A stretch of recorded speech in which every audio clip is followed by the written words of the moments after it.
Prologue. The world watched over by a rainbow. When you were born, there was a large rainbow spread across the sky. That's right. Regardless of how their language and culture may differ, all people say that a rainbow is made of 7 colors. That's because the rainbow is a fragment of those great beings that control the will of the world, the gods. They exist as 7 beings, which is why they're called the gods of the 7 colors. The red god, Amar, is the god of war. He's also the god of arbitration and judgment. If you're ever in trouble, then you should visit his temple. The orange god, Quermizi, is the god of the harvest. Right, we went to a festival together, didn't we? One held in the hopes that many crops would grow. The yellow god, Asfar, is the god of education and leaders. Many people gather at his temple in order to learn. You're a smart one, so it might be good for you to study there as well. Travelers gather under the green god, Akhtar. That's right. The world is incredibly vast. It's absolutely brimming with things that you've never seen before. The blue god, Azrak, is the god of business. When you become an adult, I wonder what sort of job you'll have. The indigo god, Neeli, rules over life and death as well as the study of diseases and medicine. Magic doesn't work on illnesses, so be sure to take care. As the leader of the gods, the violet god, Benafsij, rules over creation and destruction, as well as reincarnation. Rainbows appear in the sky when the gods are looking down over the land. You were born with the gods watching over you, so you'll be fine. You'll definitely be happy. That's all that I want. It's alright. See, there's a rainbow. You're protected by fate. Please be happy. From now on, I'll be watching over you from the other side of the rainbow as well. 1. The young man and the little girl meet. There was a young man walking through the depths of the forest. Even though the sun was still out, this forest, untouched by humans, remained dim and gloomy. Aside from the occasional chirping of birds, there were no sounds to be heard. The place definitely had an oppressive atmosphere to it. With a look of great displeasure on his face, the man glanced down at the sword in his hand. Damn it, he spat, wiping his blade off on some nearby grass.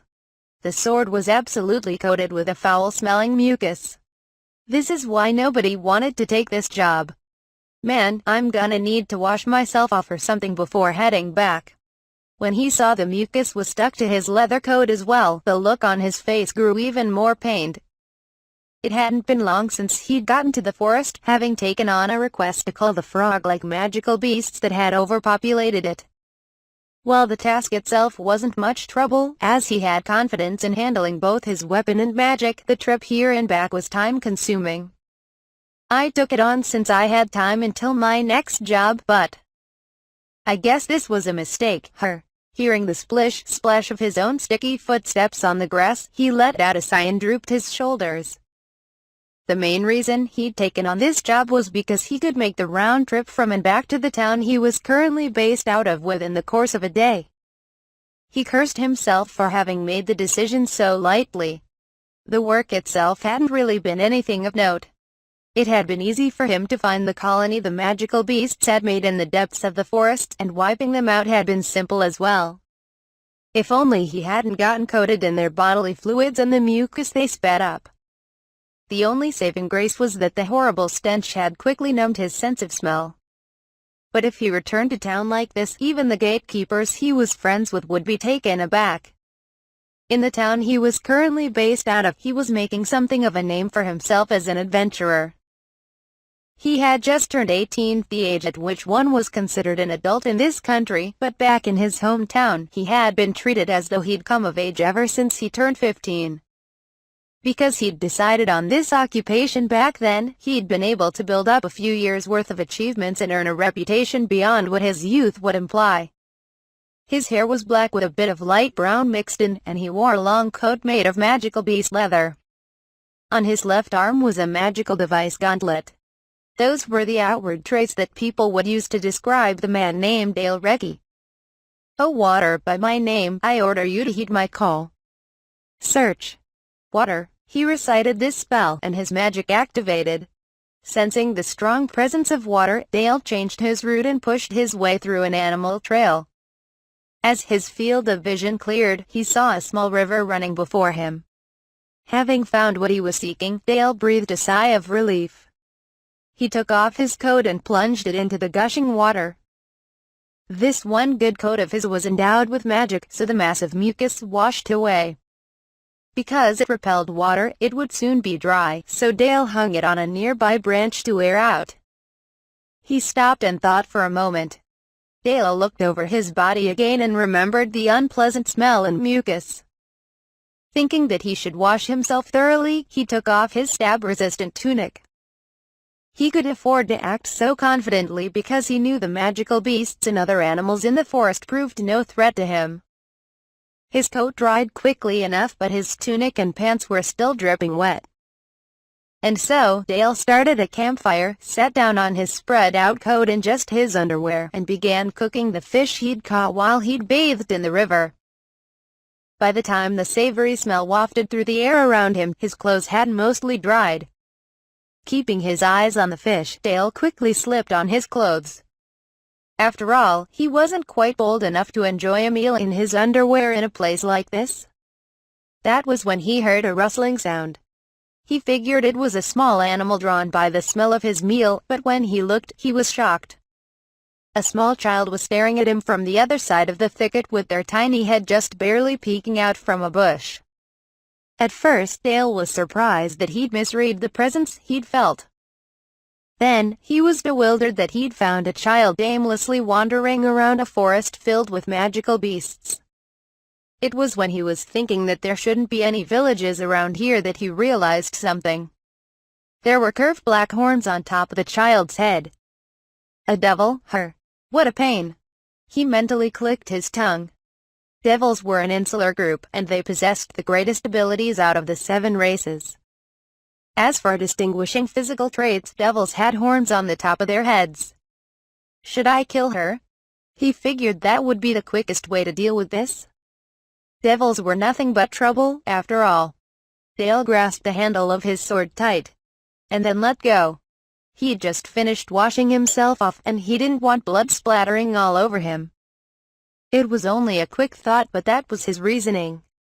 Looking like she was about to break out in tears, the girl kept her big gray eyes fixed right on him.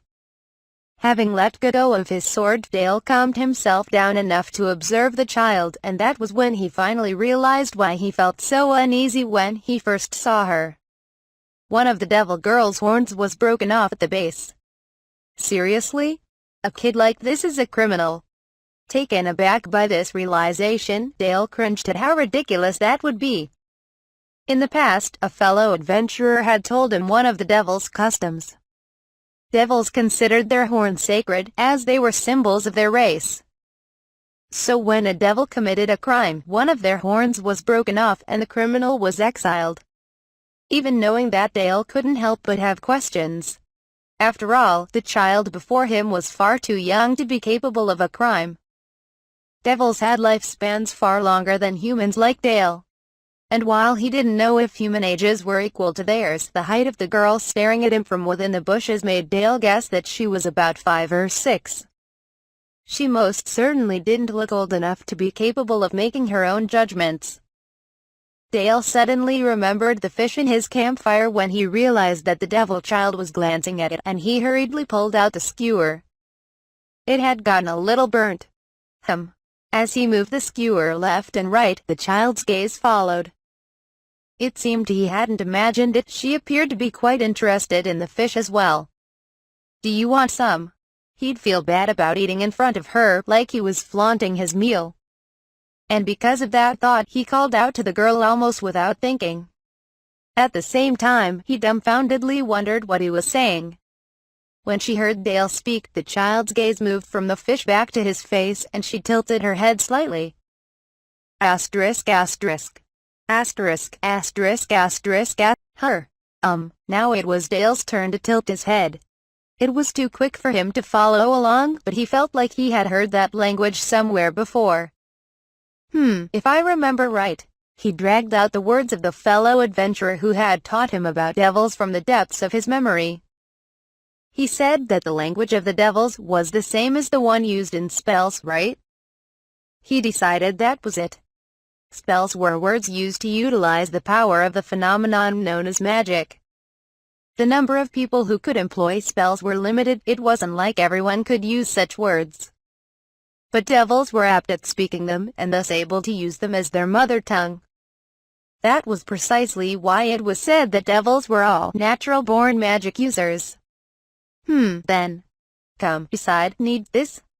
From the language used in spells, Dale picked up vocabulary that seemed like it would convey the meaning he wanted. He'd never intended to use the words to hold a conversation, so he hadn't the slightest idea how to do so correctly. When she heard his words, a clear look of relief appeared on the girl's face. With a rustling sound, she moved through the thicket and drew closer. Even though he had been the one who had called out, Dale was once more left speechless. It wasn't just because the child had approached a complete stranger without a hint of caution. It was also because she was so terribly thin. What he could see of her limbs peeking out from under the old rag that must have once been a one-piece dress were nothing but skin and bones. He could tell at a glance that she was suffering from malnutrition. It wouldn't even take a sword to end her life. If he wrapped his hands around her too thin neck, it would be easy to snap it before she could even try to resist. While devils kept away from outsiders, they were also a race known to have strong bonds amongst themselves. That was precisely why they regarded exile as such a harsh punishment. Furthermore, while long-lived devils had a very low birth rate, they were said to cherish children like treasure. Dale hadn't even considered the possibility that such a young child would be forced to face such harsh exile, even if they actually were being treated as a criminal. Come on, eat. No matter what I say, you won't understand. Dale grinned wide and thrust the skewer towards her. Magic spells didn't use words like eat up, but even though Dale had handed the girl the skewer, she simply looked down at it then back at him. Asterisk, asterisk, asterisk, it's fine, so just eat. The girl looked at Dale as if trying to size him up. For the time being, he responded with a nod, and she slowly brought the fish to her mouth. Bit by bit, she nibbled away at it with small bites. As he had nothing else to do, Dale simply sat there and watched, and all the while, he thought about how she looked just like a small animal.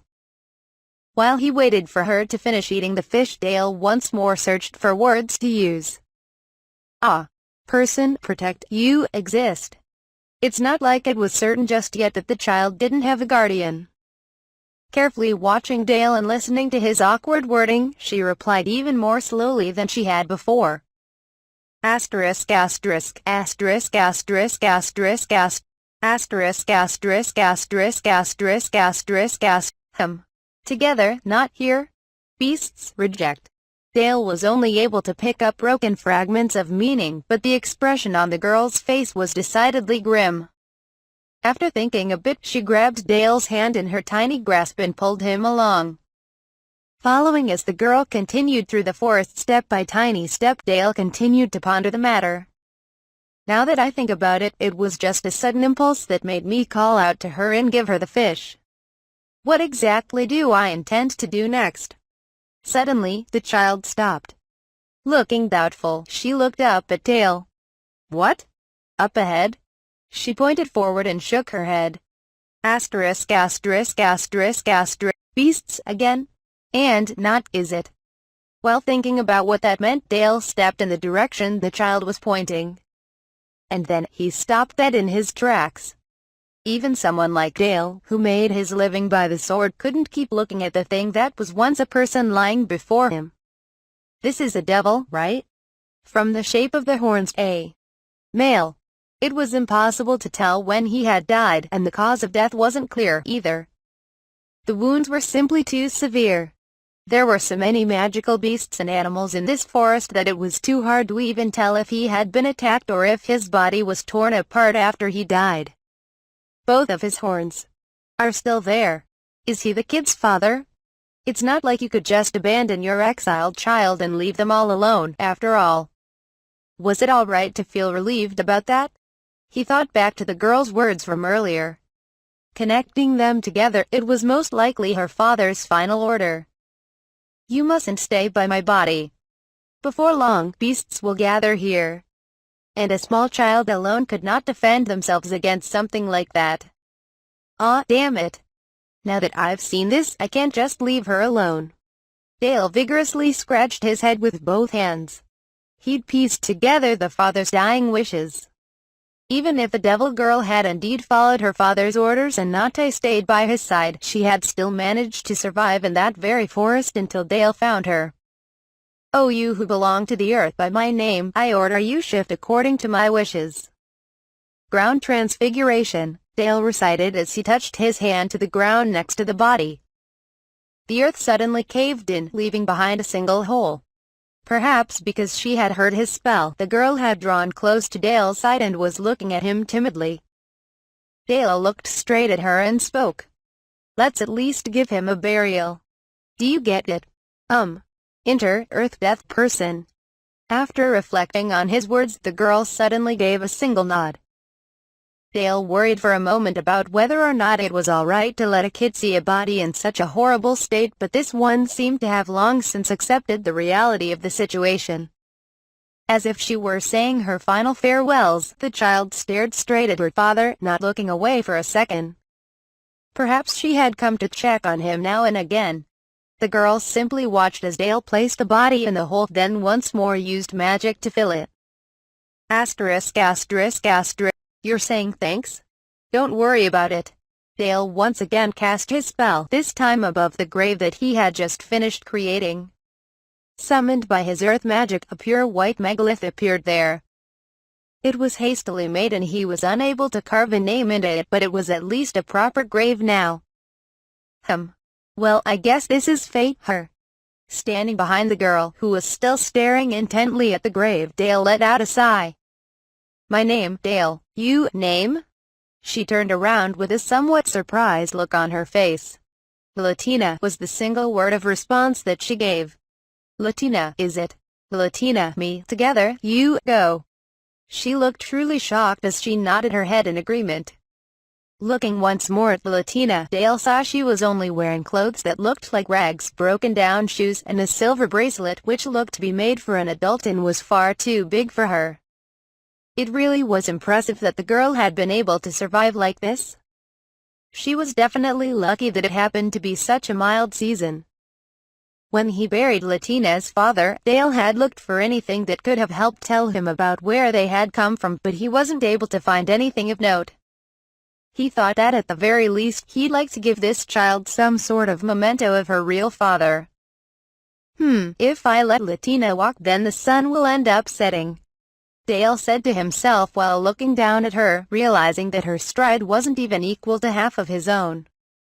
And considering the state she was in, it was hard to imagine that the girl would have much strength left in her tiny body. "Guess I have no choice." Dale reached down and scooped Latina up into his arms, shocking the devil child once more. Her eyes already looked big, but now they were even more pronounced. Latina calmly settled into Dale's arms, not struggling at all. "You're so light." She was so thin and lightweight that Dale blurted that out without even thinking. "Are you really going to be okay?" Despite the ugly thoughts he had when they first met, he was still able to voice such concern. Dale wasn't a bad person to begin with, and ever since he'd decided to take care of the girl, he had become mentally attached enough to worry about her. "You don't even have any belongings. We should hurry on back." Dale hurriedly recited some earth magic to confirm which direction he was heading, then quickly rushed back towards town. The town that Dale was currently based out of was called Cruz. As the name implied, it was a town that formed a slightly misshapen cross, and it served as an important point for traffic heading from the port towards the capital. Furthermore, as it was near the habitats of many magical beasts, it was also a place where those known as adventurers, who survived by their skill alone, tended to gather. In terms of commerce, it was the second greatest city in the country of Laband. That was the town of Cruz. Its hospitality towards travelers was also considered a highlight of the town. It was because Cruz welcomed visiting merchants that it was able to grow. and by utilizing the money it earned from those travelers as rewards for adventurers, the town was able to defend against the threat of magical beasts. Cruz was truly a town for travelers. The town was also surrounded by thick walls with gates that faced the 4 cardinal directions and gatekeepers stationed at each one. People were allowed to enter the town by paying a toll. Dale had arrived at the south gate, which was the one he usually used. When the gatekeeper, whom he was acquainted with, saw him, he gave him a confused look. "Here's my toll for 2. Her. What's with the kid?" "A devil?" the middle-aged gatekeeper asked while checking the coins he was handed, his gaze fixed on the young child in Dale's arms all the while. "I found her in the forest. Seems her dad died. Is there some sort of issue with me taking care of her?" "Well, if you're gonna be responsible for her, then that's fine. You're going to check in with the dancing ocelot, right?" "Yeah?"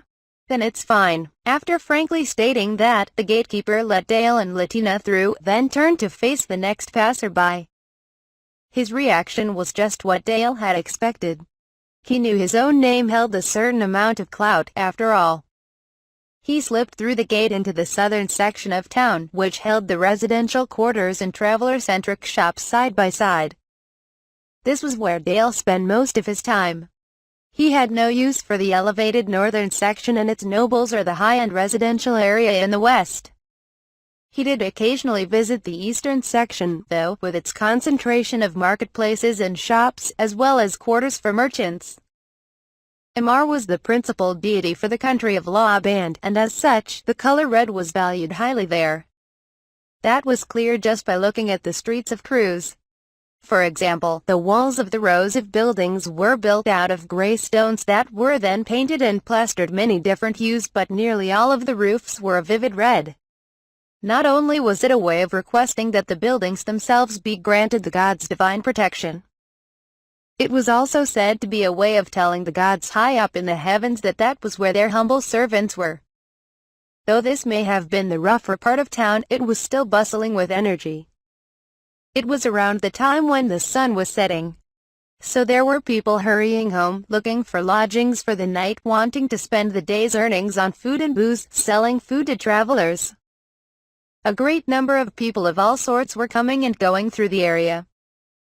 In Dale's arms, Latina was unable to remain calm, and while her eyes darted all over, there was no panic or fear on her face, just pure curiosity. The child's cheeks were slightly flushed, and occasionally her eyes opened wide enough that they were practically circles. Latina seemed to be quite interested in the great number of people she saw about the town. "This is the street." While it was meant for Latina, Dale knew that the meaning wasn't getting across, so he said it to himself instead. ***. Dale. Man, it sure is inconvenient that we can't communicate. Dale kept on walking, thinking Latina would at least need to learn the language of the western continent, which was the most spoken of all the languages of the various races. He smoothly made his way down a path he had used many times before, and when Dale finally stopped, it was in front of the door to a certain shop. Above the entrance was an ironwork sign with a strange ocelot design on it, and there were flags lined up, all bearing the emblem of a winged horse on green ground. This was the dancing ocelot, both a bar and an inn. Dale passed by the entrance, went around to the back of the building, and peeked into the kitchen from the rear. "Kenneth, are you here?" "Yeah? So you're back, huh, Dale?" said the big and shaven man named Kenneth, who had been moving around a frying pan. He turned towards Dale and looked puzzled. "Wait, what's that?" "Well, I'll give you the details later, but I just found her." "Don't say it like you just picked up a dog or cat." Heartily arranging the finished food on a plate, Kenneth only looked more troubled upon hearing Dale's reply. The large man was certainly good-natured, but not so long ago he was a capable adventurer who swung around a massive battle axe. That was a well-known fact amongst those who frequented this shop. "For the time being, is it okay if we use the bath?" "Well, I don't mind, but..." Having received Kenneth's permission, Dale opened the door to the small hut next to the rear entrance where the bath was. With a stone-tiled floor and a single bathtub, it was a simple bathing area, but it was plenty capable of fulfilling its function. Dale poured his magic into the fire and water magical device to the side of the bathtub. While checking the temperature, he filled the tub with hot water. The magical device not only provided water but also made it easy to heat it. Even so, most households weren't equipped with baths. People generally used the public bathhouses throughout town instead. The dancing ocelot had a bath out of consideration for the adventurers so they could bathe despite returning from work at all hours. After all, there were definitely a lot of them who returned in a horrible state like Dale had been just a few hours earlier. Latina watched Dale's actions intently, maybe finding even the magical device itself unusual. Dale took off his coat and put it in the corner alongside his gauntlet sword and other belongings, and then called for Latina. "Latina, come," he repeatedly beckoned, and the girl came to Dale's side. When he tried to take off her clothes, Latina resisted Dale for the first time. "Ah. So you really are a girl," Dale muttered while stripping the reluctant Latina naked and throwing her into the tub. He had already guessed that from her voice and clothes, but he hadn't been certain of it until just now. The water washed over her hair and her painfully bony body, and it soon turned pitch black. Dale put soap into the tub, and it bubbled up right away. He washed Latina's greasy, dirty hair, which had become matted and rope-like. He washed her body as well, and once more replaced the dirty water. As he filled the tub with bathwater and continued to wash Latina's hair, he suddenly realized something. Could it be that this girl will be a real beauty someday? As he washed her hair over and over, it regained a platinum-like shine. Her single remaining horn also started to look like a glossy black gemstone. Her ribcage was showing and she was painfully thin, but she would recover over time. Devils were a tenacious race by nature, after all. Her face was haggard as well, so up till now it was her eyes that primarily stood out, but once the grime was wiped off, it became clear that she possessed wonderful facial features as well. If her cheeks gained some plumpness and her complexion improved, then she'd make for quite an adorable young girl. This only gives me an even more uneasy conscience and makes it harder to let her go. If he let go of her hand, then some lecher would surely scoop her up right away. It was said that devils who lost a horn were abandoned by their own race and had no one to support them. She'd be perfect prey for the sort that have inappropriate thoughts about young children. I decided to get involved with her, so I need to prepare myself, thought Dale as he made that secret decision in the depths of his heart. "So, you committed some sort of crime, Dale," a young woman's voice called out to him from behind. When Dale looked, he saw a woman with black hair coming out of the back of the dancing ocelot. It was Kenneth's wife, Rita. The dancing ocelot was in and run by the young couple. Rita was clearly startled at the sight of Dale vigorously washing a young girl. "Is that your illegitimate love child? Where do you get an idea like that? Just how old do you think I am?" Dale shot back in disgust. "I picked her up in the forest. Her dad's corpse was there too," he added plainly. As she listened, Rita took a long, hard look at the girl and realized her pitiful state and that she wasn't human. Then her eyes stopped on the worn-out cloth laying off to the side. "Is that seriously what she was wearing? You don't intend to have her put that back on, right?" I forgot. Hold on a minute." Rita turned around and went back into the shop. For the moment Dale had just been thinking of getting her clean, but he hadn't even considered needing to get her a change of clothes. Dale, Now, question. Are you asking who that was just now? She's Rita, the proprietress of this place. Question. Rita. That's right, Rita. As Latina tilted her head in confusion, Rita returned.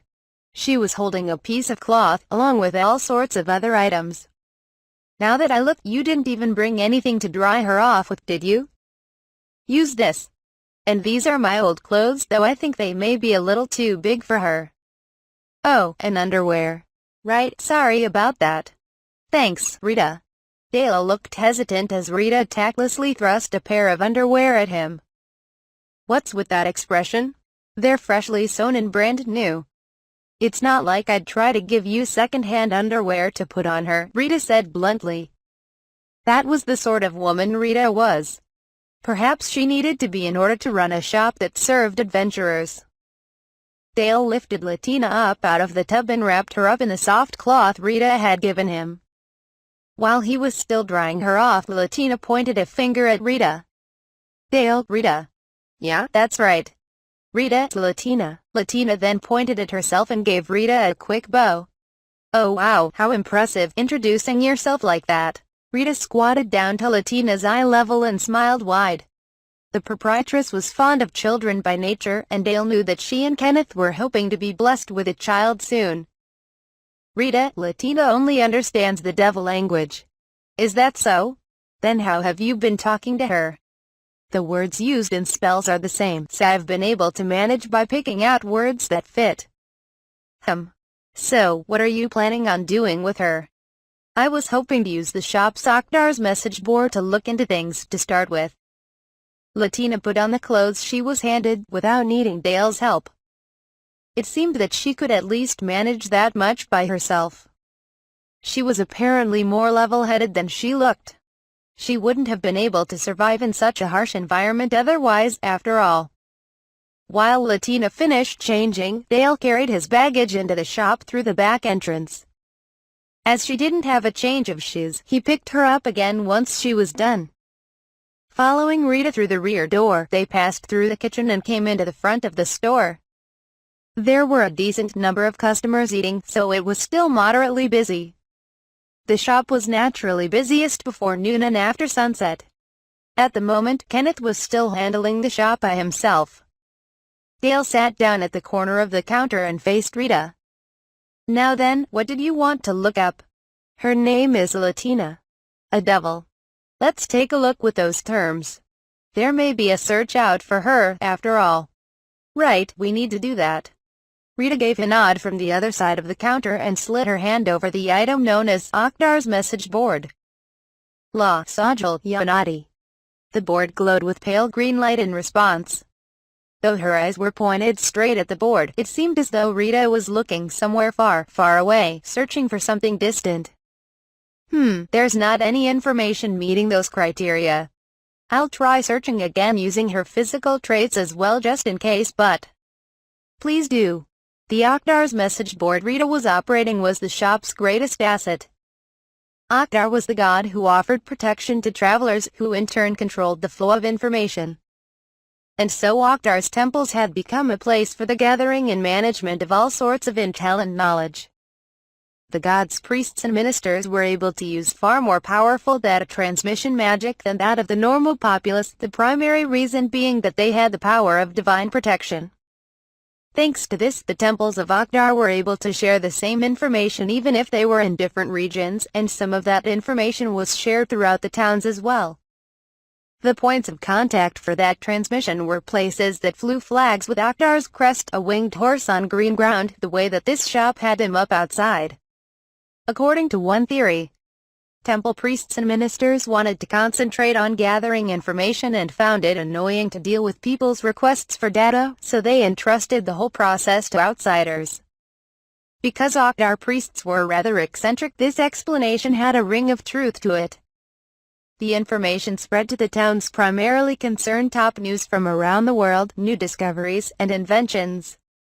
But what was given the greatest priority of all was news related to crimes.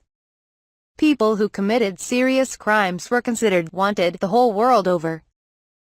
But it was difficult for armies and government officials to cross national borders to pursue criminals, so they offered bounties through the temples in order to capture them. Among adventurers there were certainly many who specialized in chasing after such rewards. Requests for tasks like large-scale magical beast extermination were also delivered by the temples. And Oktar's message board acted as a terminal to receive information from the shrines. And in turn, adventurers seeking information were drawn to stores that possessed them. Furthermore, townspeople also came to such places with requests for those adventurers. In addition to being a bar and inn, the dancing ocelot also served as a go-between for adventurers seeking work. Sure enough, there's nothing about her. Then Latina didn't commit a serious crime, after all. And if her parents aren't looking for her, then that corpse was definitely her father. Did Latina recognize that Dale and Rita's serious discussion was about her? She fidgeted about on Dale's lap, her gaze darting all over, and she occasionally looked up at the young adventurer. The grim-looking men eating their meals occasionally glanced over their way as well, drawn by the unusual sight of a young child in this sort of shop. Whenever their eyes met, Latina tilted her head in confusion and stared right back at them. As that was going on, a strange noise suddenly came from Latina. To be specific, her stomach was rumbling. Latina? The smell must have gotten to her. Latina looked somewhat embarrassed to have both Dale and Rita watching her at the same time. Rita let out a hearty laugh and called out to Kenneth. "Kenneth, make this kid some dinner. And make it something easy to digest, all right?"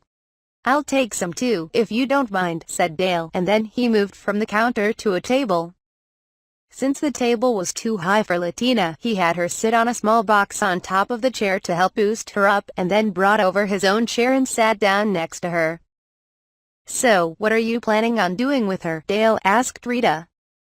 "I'll look after her. I mean, she can't speak our language. And she's from a different race, so even if I handed her over to an orphanage in a town that's always getting hit by budget deficits like this one, nothing good would come of it." Saying that aloud was also partially to make up his mind to do it. It's not as though Dale was looking at the duty of raising a child lightly. "I'm going to be this child's father." Latina's gray eyes grew wide when a steaming hot plate of milk and cheese risotto was placed before her. Beside it was a soup made of smoked meat and finely diced vegetables. To the side of that compact arrangement of food was a mountain many times that size for Dale, with a large sausage heaped on his plate as well. "Isn't Latina's serving a little small?" "Don't be dumb. There's no way such a tiny girl could eat the same stupidly large amount that you do," Rita uttered in disgust after having served them. "An overeating like that would just destroy her stomach." Rita then smiled wide as she handed Latina a spoon. The difference between this and how she treated Dale and the other customers was like night and day. "Dale? Right, just eat." Dale realized that this waif of a child was seeking his permission for each and every little thing. Even if he couldn't understand her words, he could tell that much just by looking at the expression on her face. Latina was startled when she scooped up a spoonful of the risotto and placed it in her mouth. From how she hurriedly panted with her mouth wide open, it seemed the food was hotter than she'd expected. "Rita, water." "Oh, was it too hot?" Latina was blowing as hard as she could on the second spoonful. Dale laughed wildly at the sight, and Rita frowned a little. Having blown on it for a while, Latina chomped down on the risotto, and her expression suddenly brightened. She was certainly easy to understand. "I see, so it's tasty." "That's great." Dale took a bite of his portion, and his expression lit up as well. With Latina enjoying it so much right next to him, the food strangely seemed to taste better, even though it should have just been the same as always. To put it into words, Dale would say that he felt a sort of gentle aura coming from her. Latina smiled and laughed. It was the first time he'd seen her smile. "Right, just keep on eating, Latina. Do you want some sausage too? I told you, you shouldn't overfeed her." Having carried out water, Rita saw Dale trying to heap plenty of food onto Latina's plate from his own, so she smacked him with the tray. Latina looked shocked. "But she needs her nutrients, right?" "Yeah, but I'm saying that she shouldn't shovel it all in at once. Kenneth and I are going to make some child-sized between-meal snacks. It'll be less food at once but a greater number of meals." A far-off voice seemed to say, "I'm the one who's gonna make it, but whatever," but neither of them paid it any attention. All the while, Latina kept on eating in tiny bites, so despite how much more he had on his plate, Dale finished eating first. And then, as if she had been timing out when Latina would finish eating, Rita brought out another plate. This one held a few pieces of fruit compote. The shop didn't usually have sweets on its menu, making this the first time such a dessert was served there. You'd never guess from looking at him that Kenneth has a soft spot for children. The food was still slightly warm, so it was likely created off the cuff especially for Latina. When it was set down in front of her, the girl once more looked at Dale for approval, and when she saw him nod, she put the fruit in her mouth. Her expression lit up more than ever before. Her eyes were absolutely sparkling. "It's good, her." Seeing as she ate it in a daze, it seemed clear that Latina was quite fond of the compote. It must have been all she could manage just to find something edible in that forest. There's no way she would have eaten anything so sweet there. "How about it? Is it yummy?" Having finished carrying food to the other customers, Rita stared at Latina and received an even greater smile than before in response. It was so wide a smile that it seemed like flowers in full bloom would burst out behind her. Even if they couldn't exchange words, it was a more than sufficient response. "I need to hurry up and teach her the language so she won't end up getting lured away with food by some weirdo." Seeing Latina's smile, Dale gripped his fists tightly under the table, realizing that he was buying her favor with food as well. After finishing eating, Latina stared at the plate where the compote had once been. And so, Dale stroked Latina's hair. Perhaps surprised by the suddenness of it, she sprung right up. But when she saw the expression on his face, her tension melted away. "Did I startle you? Sorry about that. You're tired out from today, right?" All sorts of stuff happened, after all. Although Latina tilted her head a little as she listened to him, she kept her eyes on him the entire time, as if she was trying to decipher his intentions. When Dale thought about it, the girl was paying careful attention to her surroundings. Maybe she had an acute sense of observation, but perhaps in exchange she was too trustful. Dale picked Latina up, and she placed her arms around his neck on her own. It was awkward, since she was still trying to rely on him, but her clinging to him helped keep his balance nice and stable. Supporting Latina with one arm, Dale headed towards the counter once more. "Rita, I want to let Latina rest, so I'm heading for my room." "Got it. Good night, Latina." Hearing Rita's voice, Latina gave another wide smile. Even in this short amount of time, she seemed to have come to recognize Dale and Rita as people it was safe to be around. Since meeting them, her expression had grown noticeably gentler. The warm, fuzzy feeling it gave Dale was almost embarrassing. Dale had changed quite a bit as well in the brief time since they met. Even yesterday, he never would have thought that he could feel this way about a kid. Dale went past the counter and through the kitchen. Seeing the back of Kenneth as he struggled at his work, he called out, "Kenneth, Latina says the fruit was tasty." "Right," Kenneth responded without turning around as Dale passed behind him and towards the stairs in back where ingredients were piled up. He cut straight across the second floor and climbed the ladder, arriving in the attic. Since it was used to stockpile miscellaneous goods to be sold to the adventurers down on the first floor. There was baggage strewn all about, but even further in was a corner that showed signs of being lived in. That was the corner Dale was renting. Having a place to live was also one of the reasons that he was able to decide to take Latina in. Dale wasn't a citizen of the town. But because he'd been working from here for quite a while and it was inconvenient to move around from inn to inn, he'd ended up relying on his old friend Kenneth and renting this place. It became an easy decision to rent the attic when Rita, who had been using it as her own room, married Kenneth. As long as you could ignore the somewhat low ceiling, it was a plenty fine dwelling. Dale also had no problem paying and wouldn't do anything as pathetic and stingy as pilfering from the inventory or luggage. So it seemed he wasn't such a bad tenant for the owners either, since they knew his personality and lifestyle. Dale let Latina down in his room. There was a carpet with a foreign feel to it spread out on the floor, and near the window was a desk and shelf. Other than that, there was a bed and a large lidded box. It was a small amount of belongings for a town resident, but a large amount for a traveler. Wait, this place. Seeing Latina nod her head, Dale went back down to grab his coat and other belongings he'd left behind. While waiting for him to return, Latina wandered about the room. It seemed the girl was indeed quite inquisitive. She also had a strong sense of self-restraint, as she only looked at things rather than touching them. It was difficult to remember back to when he was that age, but when he thought about the children always playing about town, Dale realized that she really was level-headed for a kid. Dale kicked off his boots and entered his own territory. In the culture where he was born, you sat directly on the floor rather than on chairs, and he at least wanted his own room to have a comfortable, intimate style to it.